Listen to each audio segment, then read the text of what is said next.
amezungumza hapa, Pedro Goncalves ni kocha mgeni na ni dabi yake ya kwanza, lakini pia Steve Barker wa Simba ni kocha mgeni na ni dabi yake ya kwanza. Kwa namna ambavyo unatazama pressure ya dabi na matokeo ya nyuma, unadhani nani ambaye anaingia kwenye huo mchezo akiwa na pressure zaidi?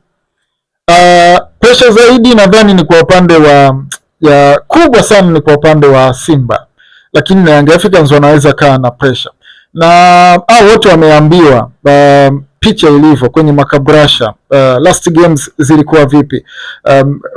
Wanapomwambia Steve kwamba sisi hawa wametuchapa game 6 mfululizo na bado ni dabi, na hiyo nadhani ni kama namna anapata hasira ama anaona aibu kwenda kupoteza game ya 7, kwa sababu kama kocha anajua dabi wamepita katika mataifa tofauti, nadhani katika mataifa ambayo wamepita wamecheza dabi.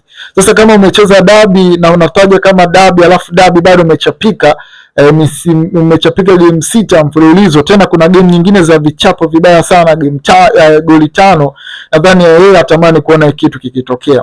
Kwa hiyo ni pressure kwamba anafanyaje kwanza kuweza kufanya comeback ya kufuta huu uteja ambayo timu imekuwa nao, lakini kwa upande wa Young Africans wao hawahitaji kuwa overconfidence kama ambavyo nimesema, na Pedro anahitaji kuendeleza kile ambacho, yani unakuja unaambiwa huyu kocha tumemtimua kwa sababu hajafanya vizuri, na though unaambiwa hao wote wamebeba mataji na bado tumemfunga mtani wetu kwenye hizo game 6. Sasa wewe unajiuliza hao wamefanya hivi, wamechimliwa, na mimi natakiwa kufanya kitu gani ili nitaki kubaki?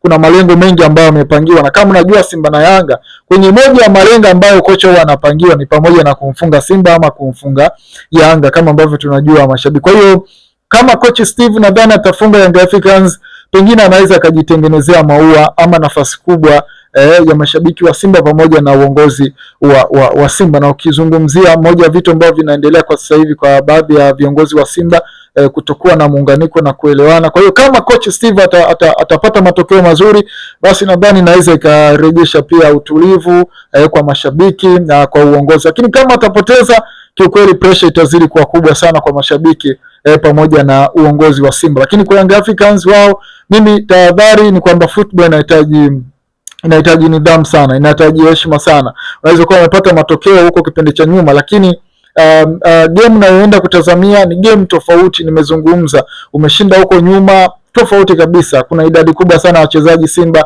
ni kocha mpya ambaye kimbinu na kifundi tumeona yuko vizuri sana. Kwa hiyo nadhani pressure zipo kwa upande wote, na nimezungumzia kwa upande wa Simba wana pressure namna gani, lakini kwa upande wa Young Africans wana pressure